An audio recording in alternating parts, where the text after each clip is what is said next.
محترم که در این محفل خیر شرکت دارند با دقت گوش کرده ایستاده‌اند، لذت میبرند از نعت نشیده‌ای که قاری‌های محترم امام می‌ستاید. این نان طعام‌هایی را که صاحبای این منزل، صاحبای این معرکه آماده کردند نوش جان میکنند. البته وقتی که در چنین محفل خیر ششتن گپی دنیا نمیزنند، لغو گویی نمیکنند. صاحب معرکه برادرمان حاجی فیض‌الله را به خاطر توی ازدواج فرزند دلبندش خوری میران جان تبریک و تهنیت میگوییم و از درگاه خداوند متعال مسئلت ها رو داریم که پروردگار از پشت خارجان و دامن زوجه محترمش فرزندای مثل خودش حافظ قرآن و محیب خدا و پیغمبر و خادم دین شریعت و دنیا بیاید و خداوند در این منزلی که منزل مردای مهمان نواز است، در این منزلی که تمام محفل معرکه هاشون با سخن خدا و با سخن پیغمبر تزیین می‌یابد، فیض و برکات خیرات و حسنات خیزون نازل بسازد و خداوند بابای حاجی را همراه فرزنداش که الحمدلله ببینه همیشه در لباشو تبسم هویدا است. همین در خونه‌ش می‌دوی ها به تبسم خوش آمده میگه. خداوند از جمیع بلا و گزند حفظ شد. همین خاندانی که با تبسم مهمان پیشواز میگیرند شایسته هر نوع تقدیری هستند. قسم خدا رحمت کنه شیخ سعدی میگه یکی را تب آمد زی صاحب دیلان، کسی گفت شکر بخواه از فلان. یک آدم تمپراتورش بلند میشود، تست میکنه. این زمانهای پیش آدمایی که تب میکردن همین طبیبا توصیهشون میدادن که شکر چای که نمیخوره یا نبات چای که نمیخوره. هر کس امکانی خریدن نبات شکر را نداشت. اگه جای قدر سوپرمارکت که بخوایی برای نداشتم بیچاره‌ها و یک ثروتمند بود از همون محله و یک آدم توصیهش میکنه میگه این فلانی شکر داره برای این خاک شکر بگیر. بگفته پسر تلخی مردنم به از جوری روی ترش مردنم. بچه هم گفت همین تلخی مردنم من همین جوری روی ترش کشیدن اولوتر بدونم. شکر عاقل از دست آن کس نخورد که روی از تکبر برو سفره کرد. همین آدمی با عقل ایدستی همین متکبیره که کاش کلارش دم کردگه چجوری شکر زخم نمیخورد. گرفتم که سیم و زر چیز نیست، چه سعدی زبان خشد نیست. اوگه این تبسم زیبا، تبسم خوب روی کشوده قسم به الله یه نعمت پروردگاره. رسول گرامی صلی الله علیه و سلم ما شما را تأکید کرده است، نصیحت کرده است. میگه انکم لن تسعوا الناس باموالکم. ای امتای ما شما زورتون نمیرسه همه مردم هم تباویل کنید، همه در زورتون نمیرسه که هدیه کنید و تحفه کنید و پول و مال قدیبایشو کنید. ولکن یسعهم منکم بسط الوجه و حسن الخلق. اما شما میتونید که با اون چهره که شده و تبسم با اخلاق خوب و حسنه همه را از خود خشنود راضی کنید. پروردگار بابای حاجی را حفظ کنه که الحمدلله رب العالمین و این محفل ما دیر باز انتظار بده. نیم شوخی نیم جدی ای بچه خوری را کی زن میتی، خوری را کی زن میتی. یا وقت شوخی میکرد که اولی مکتب شا خلاص کنه، طلبه مکتبه بود کنه. الحمدلله این نموده و به همین حضور رسیده. خداوند با عمر محمد که در توی عقیقه فرزندان خوری اشتراک کنه. پروردگار غیرت قیمت محمد که وقتی بخواهیم فرزند خاندار کنیم، خواب پسر باشه و خواب دختر، همچنان که بابای حاجی امشب میکند طبق سنت دستور پیامبر صلی الله علیه و سلم عمل کرده باشید. پروردگار بزرگ این محفل خیر برای صاحب معرکه و مهمانش مبارک بگرداند.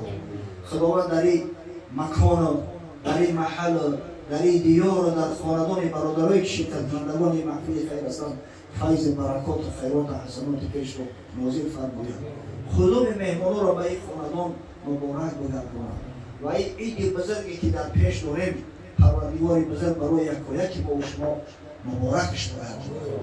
انشاءالله چهره مسلمان ها هم کشوده است و خاطر آن که در پیش یک محفل بزرگ، یک عید بزرگ منتظر شده است. همه تردد میبینند.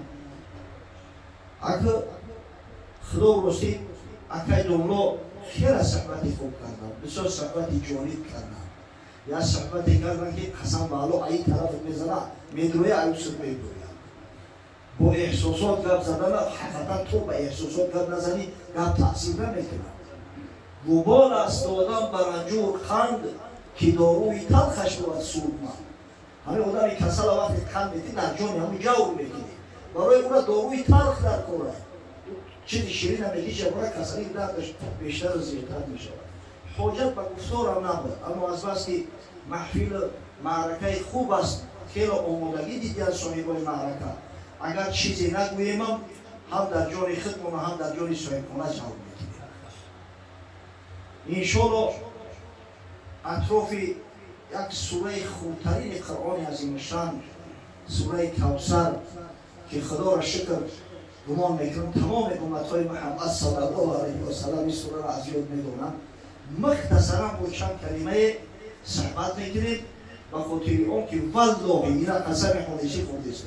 اگر یک سوره طولانی درباره همین فقط همین فضیلت سوره کوثر معنی هاش گپ زدیم و آخر نمیرسد. این کلام پروردگاره.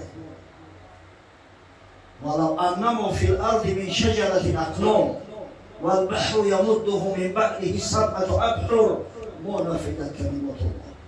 الله عزوجل میگه اگر تمام درختای اوی زمین همه قلم شود، اگر همه 7 اقیانوس برنگ مبدل شود، با همه مقدار دیگر هم با کمک شو بیاید کلام پروردگار همون که پابرجوه و شرح توضیح با اوکیشن برسد. اما با چند کلمه عام فهم انشاءالله اطراف همین سوره که در وصف رسول الله صلی الله علیه و سلم نازل شده است و ما امتا افتخار میکنیم به این سوره از فرصت استفاده بوده و خاصتا که وقتی همه شرح توضیح همین سوره است و رو تو بیان میکنیم. اعوذ بالله من الشیطان الرجیم. انا اعطیناک الکوثر فصل لربک وانحر ان شانئک هو الابتر. صدق الله العظیم. از همه خردترین و کوچکترین سوره قرآن همگی از 3 آیت عبارت است و خاطر همین 3 آیت از بس یک سوره را تشکیل میکنه. میگن که حد اقل قرائت فرضی 3 آیت کوتاه است یا 1 آیت دراز. الله ذوالجلال و الاکرام به حبیبش محمد صلی الله علیه و سلم خطاب کنان بشارت میده انا اعطیناک الکوثر. بیشک ما به تو ای حبیب محمد صلی الله علیه و سلم کوثر عطا کردیم. اصلا معنی کوثر یعنی خیر کثیر، خیر بشمار. این فقط حوض کوثر نیست. حوض کوثر یک ذره از همون خیرهایی است که پروردگار متعال به حبیبش محمد صلی الله علیه و سلم عطا کرده است. اما اینقدر نعمت خداوند به محمد صلی الله علیه و سلم داده است که قسم به الله به زبان نمیآید. ما خیری بشمار، خیر کثیر برای تو عطا کردیم ای حبیب من، ای محمد صلی الله علیه و سلم. نام تا زنده کردم، نام تا شهره آفاق کردم. امروز میدونه که در کتاب رکوردهای گینس نام محمد صلی الله علیه و سلم وارد است، در جای اول میسته از همه سرشناخترین نام. هر جا که الله میگن بعدش محمد رسول الله صلی الله علیه و سلم میگن. کلمه طیبه و شهادت که با آن داخل میشه در دین خدا به محمد رسول الله قبول نیست. همین کسی اهل لا اله الا الله است، اهل محمد رسول الله نیست، با یقین بدونه که خدای تعالی بندگیش قبول نمیکنه. مرتبه منزلت رو ببینید. الله ذوالجلال به حبیبش محمد صلی الله علیه و سلم شب معراج عطا کرد. با مکانایش رسون که قدم یگان ملائکه نرسیده است. چی جای انسان؟ همونی که با افتخار شیخ سعدی میگه رسد آدمی به جایی که به جز خدا نبیند، بینگر که تا چه حد است مقام آدمیت. وصفی رسول الله صلی الله علیه و سلم. جبرئیل الله این ارخانگل میگن، ارخی ارخانگل ولی سردار ملائکه های خدا است. همراه حضرت میرفت، در یک جا توقف کرد. خدا رحمت کنه شیخ سعدی را. حضرت صفات میکنه چنان گرم در تیه قربت بیراند که در سدره جبریل از او باز بود. همین خیلی حضرت میگه با مایل رغبت برو همچین میکنه شتابان میروه که یه وقت دیگر کرد که جبریل همین خفا مانده است. بعدو گفت سالار بیت الحرام که ای حامل وحی برتر خیرام چه در دوستی مخلصم یافتی اینان هم زی صحبت چرا توفتی؟ نکرد گفت یا جبریل یا اخی جبریل آخی ما اوتا عهد دوستی و برادری کردیم چه خیلی قفا میکشی؟ بگفتا که برتر مجالم نمان بماندم که نیروی بالم نمان اگر یک سری مو فراتر برم فروغ تجلی بسوزد برم. یا رسول الله گفت که امکان ایراج حرکت کردن ندارم اگر هم یک سری موی دیگه بالاتر برم او میشه من قناتو خدرت ندارم دیگه از این زیاد برای ما اجازه نیست. نماند به اسیان کسی در ضرار که دارد چنین سعید پیش را. یکی از همون خیرهای کثیره که خداوند متعال به حبیبش محمد صلی الله علیه و سلم عطا کرده است همین قرآن همیشه زنده و قرآنی که کلام الله است معجزه ابدی رسول الله صلی الله علیه و سلم محسوب اومد نازل کرده است. قرآنی که امروز ببینه در اصل علم تکنیک در اصل فرهنگ همه عاجز هستند. عقل عاقلا را نبوده است.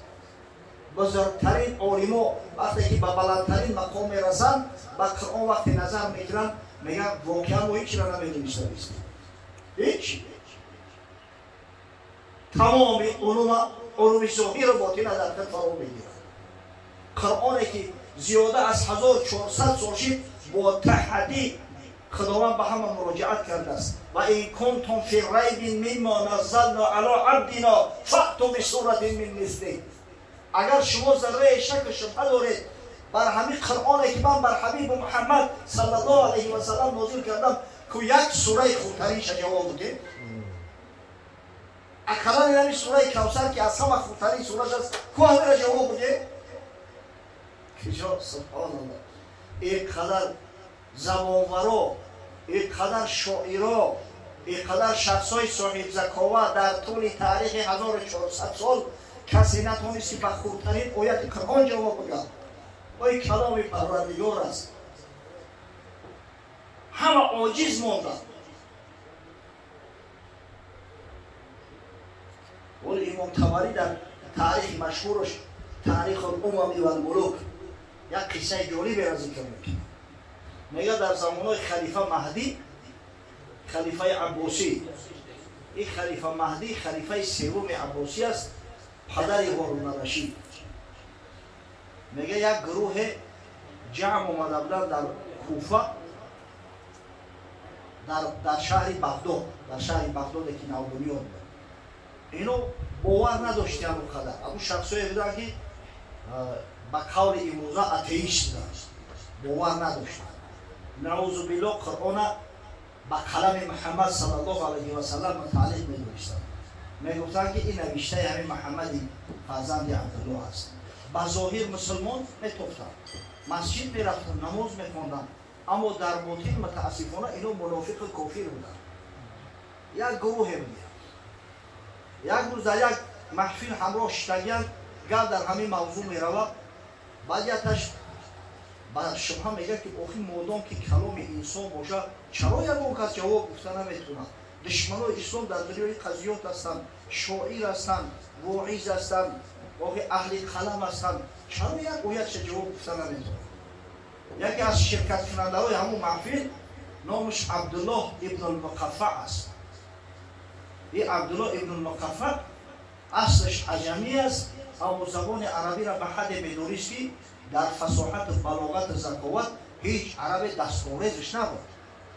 ولی همین کتاب کلیله و دیم نرا همین ابن المقفع و زبان عربی ترجمه کرده است. علما میگن که اگر در دنیا یک کتاب باشه که ترجمه از اصل بهتر باشه کتاب همین داره. اینا کلیله و دیم نوایی که بعدتر ما خوندیم از جمله حسین واعظی کاشفی گرفته است شد. همه اینو ترجمه عربی علم ابن المقفع بسیار باید زبان فصیح و بلیغ گفته است. همین عبدالله ابن